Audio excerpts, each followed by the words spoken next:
Hello, everybody. I am Marvin Jackson with the Sideline Report. And tonight we have some special guests. Olivia Garvey is with us. She is from ABC 7 in Washington. And also one of our favorite guests, Jason Campbell, all the way from Atlanta. Welcome to the show. And of course, our regulars, Donna, Hopkins, and Lou Holder. Thanks for joining us on the show, everybody. And let's start out with Olivia, since this is your first time with us. And Olivia, that was a great game because it kept Washington over 500 and ready to go into the playoffs. I mean, is this a playoff team? It's so funny because they were 1-4, and this is what we talked about after the game: is that they were 1-4. It was in our minds unachievable to be where they're at now, and we were a little negative. You're 1-4 to start the season. That's tough. A lot of teams don't bounce back from that.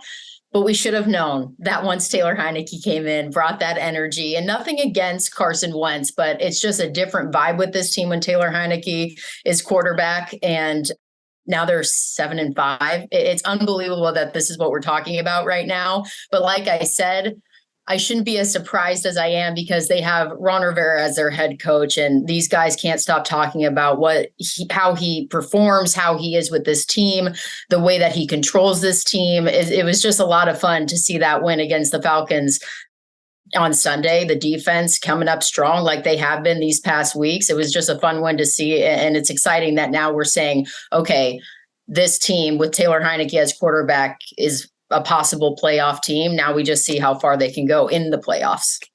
Jason, what do you see in Heinicke? You were a quarterback in the NFL. Well, the one thing is like Olivia just said, she talked about, Wentz, but at the same time, it's Heinicke's energy.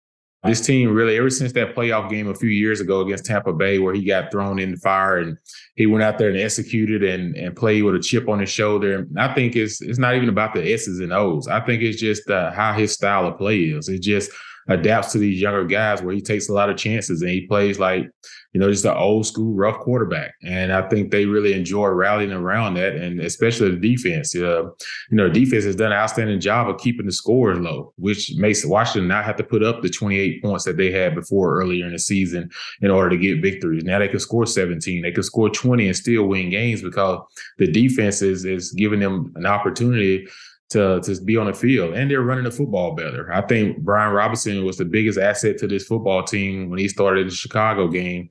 He gave them a little bit more of an edge in the run game. And, he takes the pressure off Heinicke because you have to respect the run game with him back there. And I think, it's not just Heinicke, but he's really rallied these guys. He gave them a spark, and we'll see how long it continues. Washington defensive players said they had to make the stop. And I'm going to throw this to Olivia first, and then we'll go around the table. What do you think about that play that they made at the end of the game? I think you said it best. I think all the guys kind of rallied together and then said, look, we got to do this. They had that heartbreaker against the Vikings. They could have won that game, but they weren't able to make the stop at the end. And, Ron Rivera kind of talked about that. He said that loss to the Vikings was heartbreaking. He was like, I don't want to see that again because we could have won that game. And now you go back to the Falcons and, you got Jonathan Allen, who is one of the best leaders in the NFL right now. Sure, he doesn't say a lot of words to all of us after the game, but he makes his point clear every single time in the locker room. He says, we did what we had to do, and that's that. And he's going to say it over and over and over again. Montez Sweat, he's just playing lights out this season. He gets the sacks. He gets it done. I like to call it the big three on the defense. You got Daron Payne, Jonathan Allen, and Montez Sweat. Those guys are absolutely killing it together. And I can't wait to see Chase Young come into that and just build the momentum even more and more. They're just building off momentum each week. And it's thanks in part to Jonathan Allen being a leader, Daron Payne playing his best football yet. And then, of course, Montez Sweat getting the job done. So I think you said it best. They came together and said, we're not making mistakes this time. We're going to end the game, get it done. And I love the brotherhood that we see on this defensive line in 2022. It's pretty special. Donna, Yeah, I think Olivia and Jason already summed it up as far as this team is coming together at the right time. I want to say congratulations to Ron Rivera for his 100th win. And you think about when he was in Carolina, they started to gel in his third season. The first season, it was 6 wins, 7 wins. The second one, and the third one, 12. And if this team wins out, it'll be 12 wins on the season. But I think all the moving pieces are put together right now well. But Heineke didn't even have a great game. And as Jason said, it was that running game that got this locomotion going. But it's a defense that has helped them. But my question for Jason and everybody else is, this team offense hasn't scored a lot of points. And moving forward at the end of the season, when you're playing 3 divisional games with 2 with the Giants and then 1 with Dallas, and then you got Cleveland and the 49ers, this offense probably will have to score more points. And we haven't even touched on the extra point that was missed that turned this into a spin where they could have lost that game in the end because of that extra point that was missed. But everybody is just clicking. And I think what Olivia said, that everybody likes everybody. Everybody is rallying around Ron Rivera and all that he means to this team. And the players actually really likes him a lot.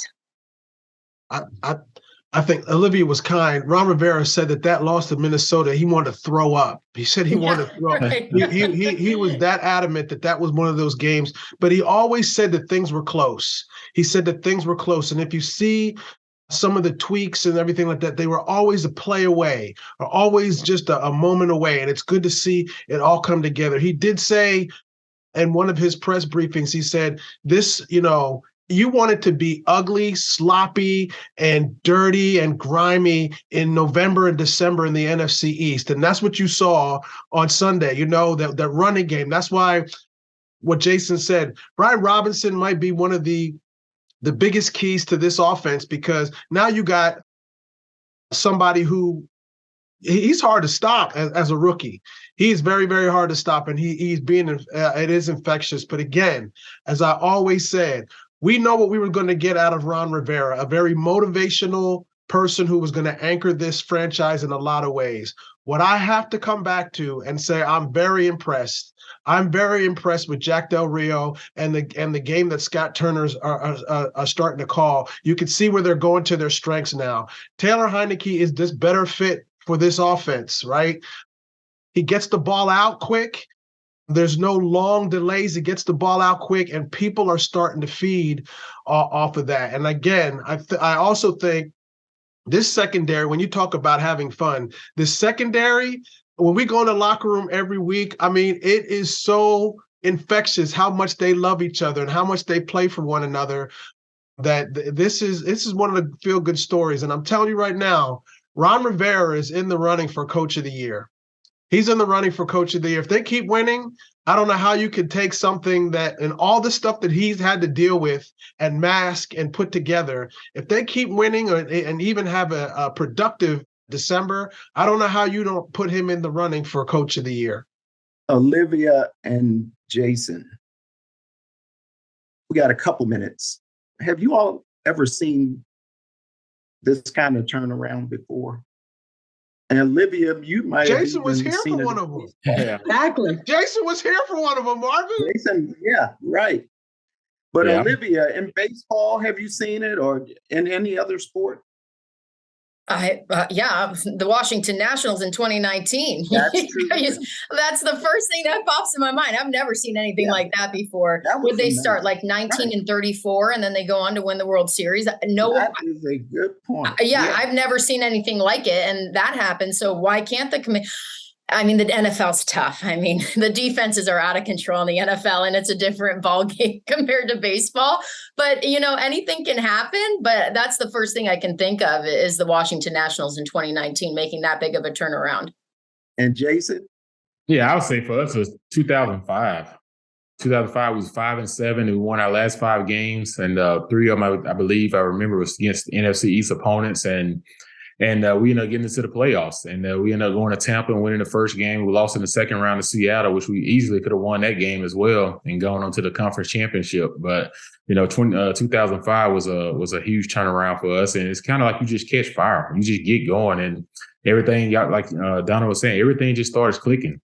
And once you get that clicking, it's all about chemistry. And once you get chemistry and believe in each other, offense feed off defense, defense feed off each other. And then, special teams got to continue to do their job. Those missed extra points come back and bite you in big games. So you got to make sure you tune up on those things. But once you start to play for each other, then you become a dangerous football team, because right now they're not looking like individuals. They're looking like a football team. Jason, that was also a year that Sean Taylor was here, right?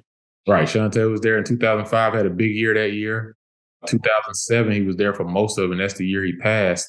And we ended up making a rally and going to the playoffs that year as well. And I remember that 2005, man. It started in St. Louis, then you went to Arizona, and then that whole month of December with the Giants, the Dallas.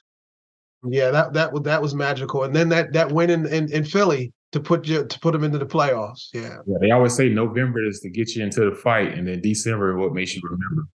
When it's good football in November and December, you can't beat it, right? There was a big celebration at the stadium before the game in salute of Sean Taylor, the unveiling of his memorial. And we have some sights and sounds from that very special celebration. And we're going to leave this segment with that video. But we want to first say thank you to Olivia Garvey for being here with us. She's going to have to leave us after this first segment. But she'll be back. We're going to get Olivia back. When you asked me to come on Sunday, there was no hesitation. I was like, absolutely. I've watched you guys. You guys are incredible. To see you guys in the press box and to watch what you do is incredible and inspiring to me. So thank you so much for having me. Likewise. Yeah, we love you, Liv. We love you, Liv. Thank you, guys. So much. Yeah, great to meet you. And before we go to the break, let's check out this Sean Taylor unveiling of his memorial. We'll be right back.